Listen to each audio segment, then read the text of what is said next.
السلام عليكم ورحمة الله وبركاته. ازيكم يا حبايبي؟ عاملين ايه؟ اللهم صل وسلم وبارك على سيدنا محمد. اكلتنا بسيطة خالص النهاردة، لحمة مفرومة، هنعمل كفتة ورز بسمتي. فانا فرمة البصل اهوت وفلفل واللحمة، ومعايا خلطة المشويات والبهارات بقى والحاجات بتاعتنا اهيت. هنجهز كل حاجة كده والله المستعان. هنحط كده على اللحمة فلفل اسمر، ده كمون،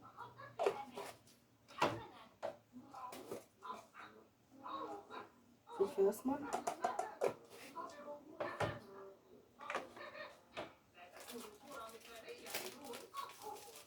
دي خلطة المشويات،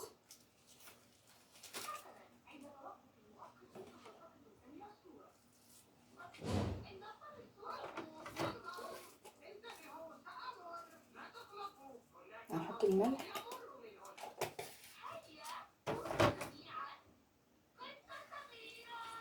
هنقلب بقى كل ده ببعضه كده.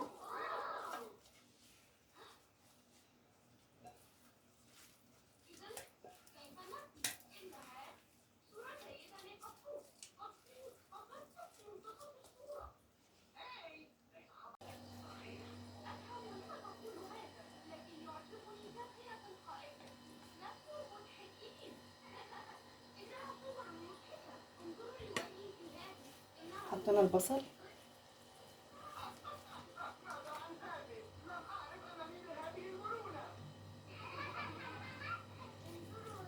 حطينا شوية فلفل مهروسين كده، وهنحط الثوم،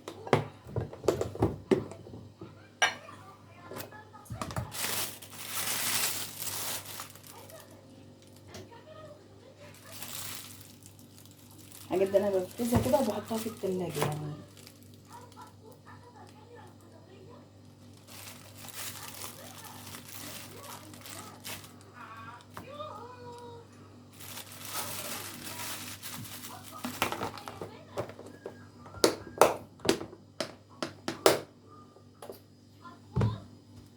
وده شبت برضو مقطعه وحاطه في الفريزر.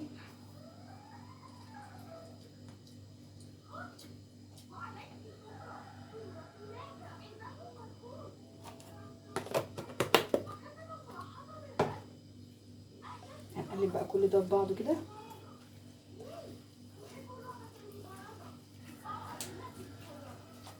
هنقلبها كويس جدا عشان كله ياكل من بعضه كده، وهوريكم بقى انا هسواها ازاي. المفاجأة بقى ان انا هسواها ازاي.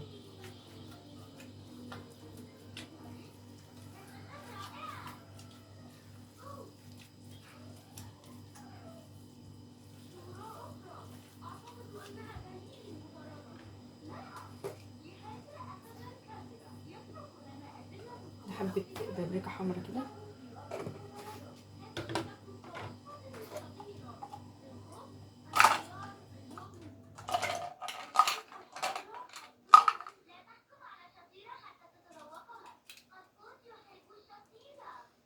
دي بقى جوزة الطيب، هنحط عليها بشرة جوزة الطيب كده.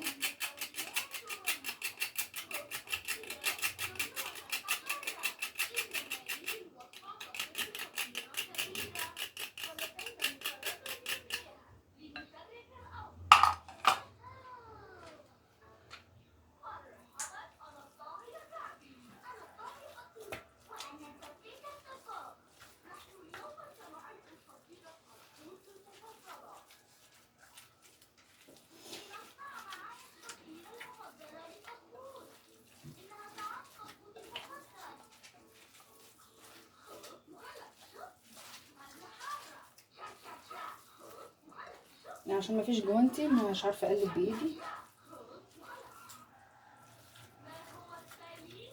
هي كده تمام، ما شاء الله عليا.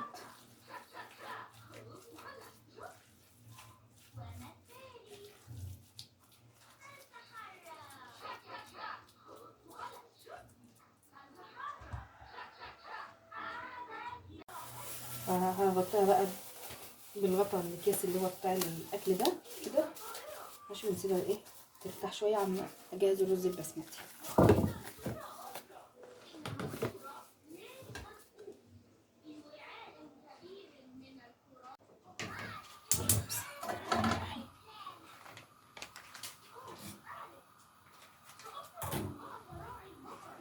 هنزل بقى الرز البسمتي.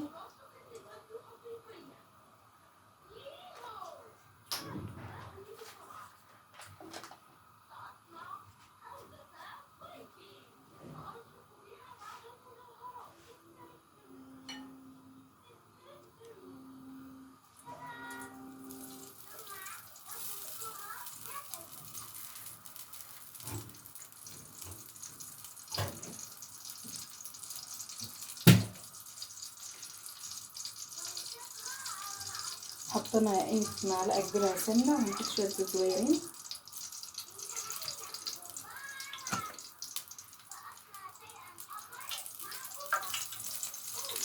هننزل ببقيه البصل اللي فاضله معانا.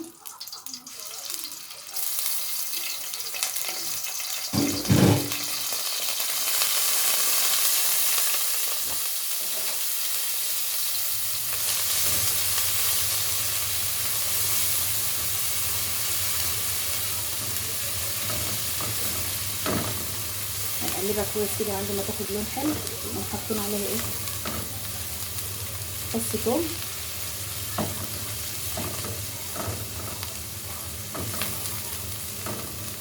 ده انا بعمله بديل الخضار اللي هو البسله يعني بالنسبه للرز البسمتي، بس يبقى طعمه حلو جدا.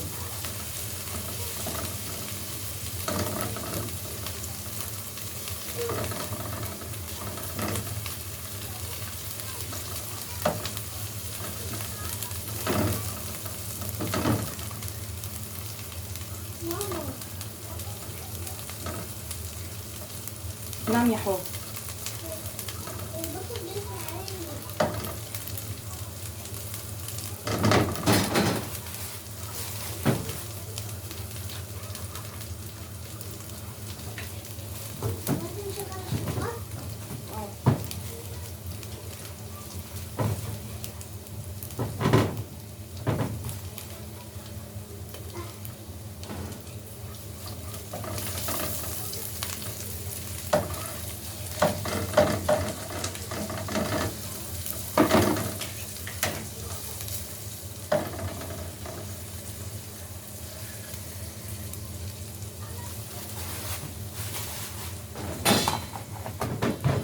هنزل برضو سايبه شويه فلفل برضو.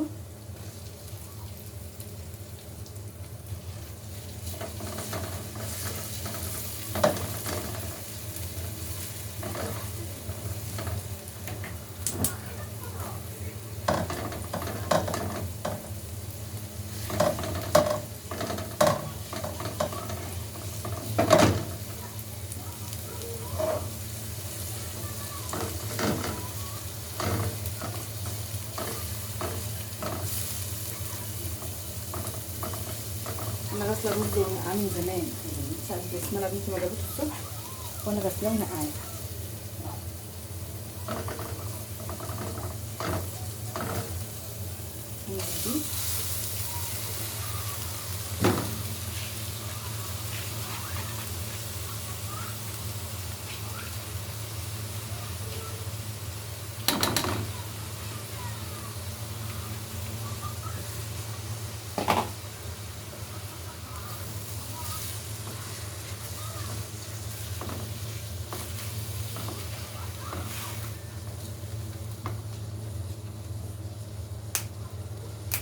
له قرفه خشب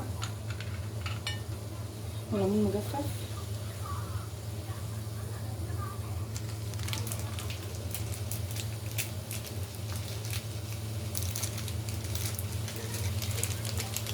ورقتين مرقه دجاج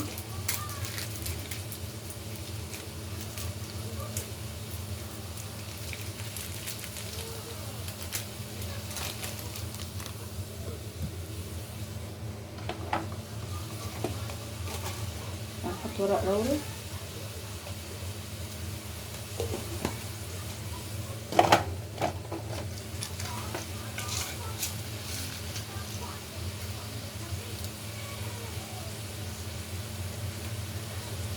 فص مستكه وفص حبهان. مش هحط عليهم ميه دلوقتي، هسيبه كله يتلوح مع بعضه كده.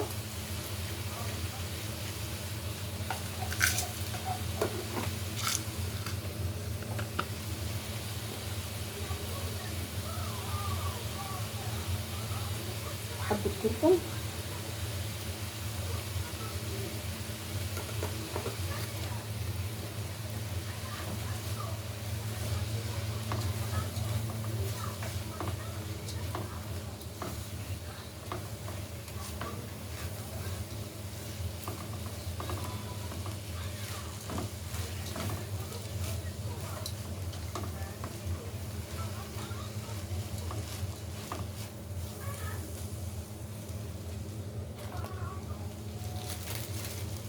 ومعايا خلطه رز البسمتي.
ونحط له بقى الميه بتاعته.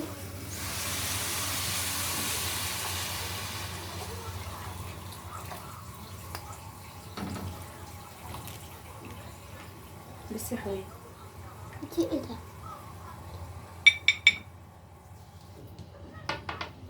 مام دي ليمون يا حبيبي يا زبيب. فانا هنقله بقى على العين اللي هناك دي علشان الايه احطه على الشياطه.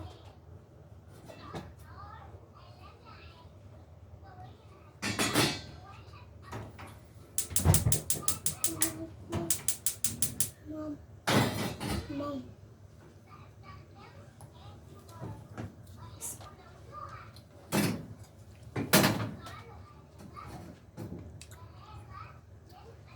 هنغطيه بقى، هنبتدي بقى نلف بقى الكفته كده على الشيش طاووق، على العصيان اهوت بتاع الشيش طاووق.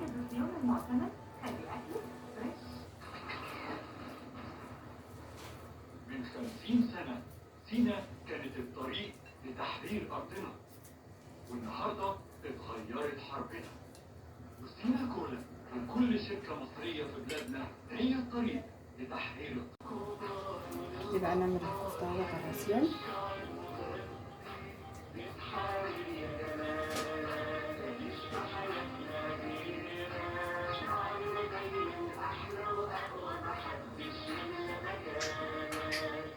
شعر حرير تركيبة من 5 زيوت ومفيد حي ومفيد. عشان بنكتب الشعر بتاعي نازلة عملنا لك عرض إنما محتاجة عبوة شعر البرهان الكبيرة على الستيك وشامبو أوميد وأوميد تجري علينا. اسألي على عرض الحكاية، واحدة عليكي وواحدة علينا في كل الصيدليات والمحلات هتلاقينا.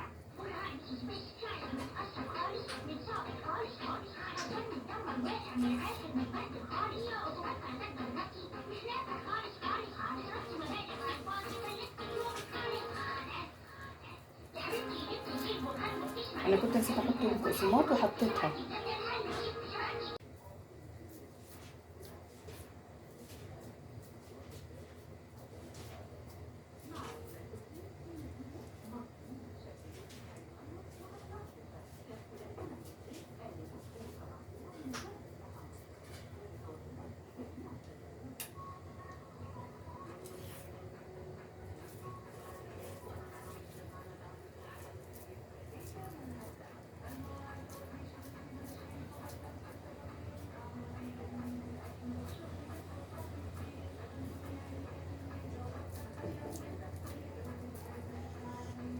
هخلص الكميه وارجع لكم بقى مع بعض تاني.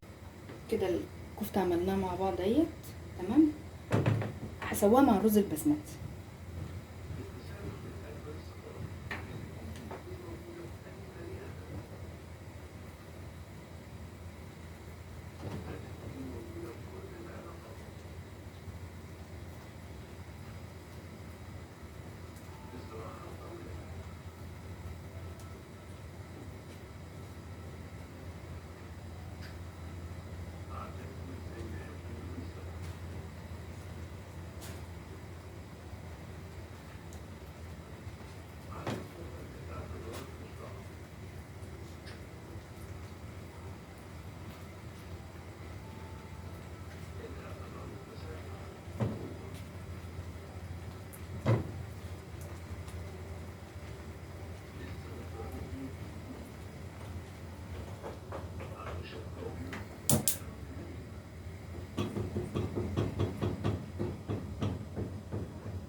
حطينا عليه خالص اهوت يتردد بقى.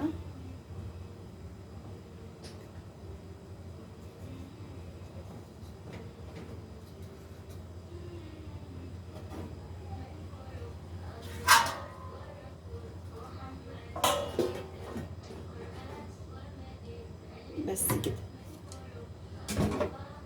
واما تستوي مع الرز هحمرها بقى لوحدها كده تشوفها يبقى شكلها عامل ازاي.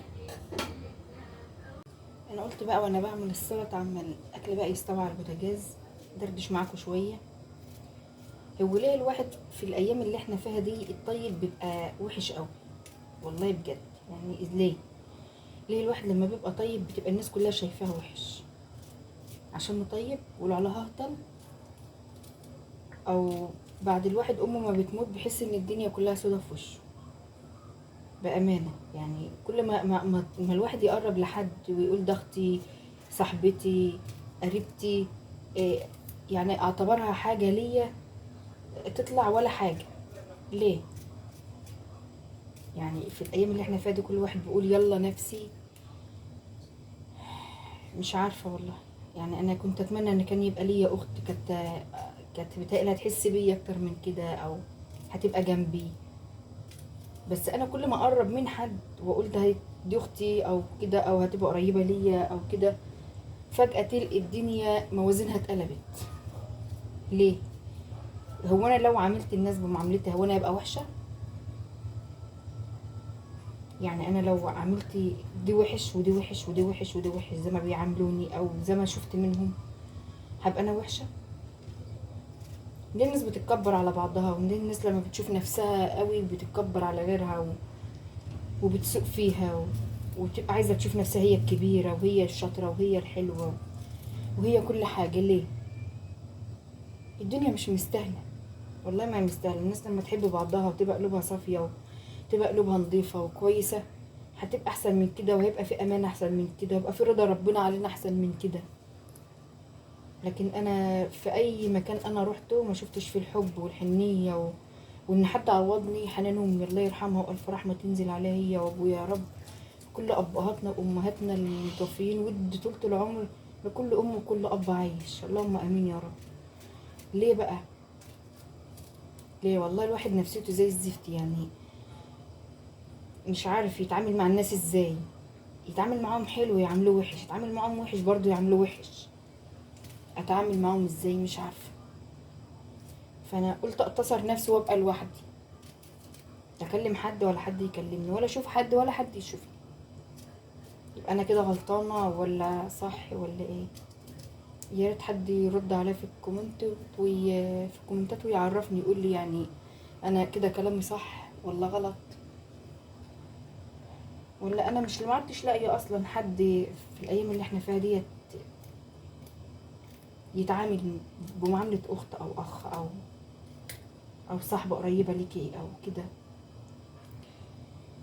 فيلا ربنا يعين كل حي على حاله ويدي كل واحد على قد نيته. والله بجد فعلا بعد الام مفيش اي حاجه تانية تقدر تعوضك امك او ابوكي او ايا كان. ربنا يبارك لاخواتي يا رب في عمرهم ويخليهم لي يا رب. بس مهما كان الام حاجه تانية. بالنسبه للبنت لما تكون بنت وحيده ملهاش اخوات بنات يلا ربنا يرحمها يا رب برحمته الواسعة ويرضينا ويرضيكم ويرضي الجميع يا رب، اللهم امين.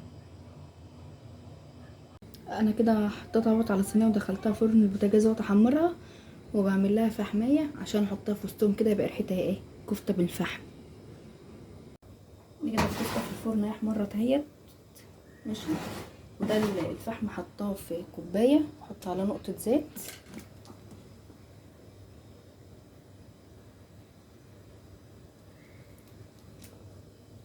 واقفل عليها بقى ايه تتبوخ مع نفسها في الفرن. ازيكم يا صحابي عاملين ايه؟ ما تنسوش تفعلوا الجرس عشان يوصلكوا كل جديد. ما تنسوش اللايكات.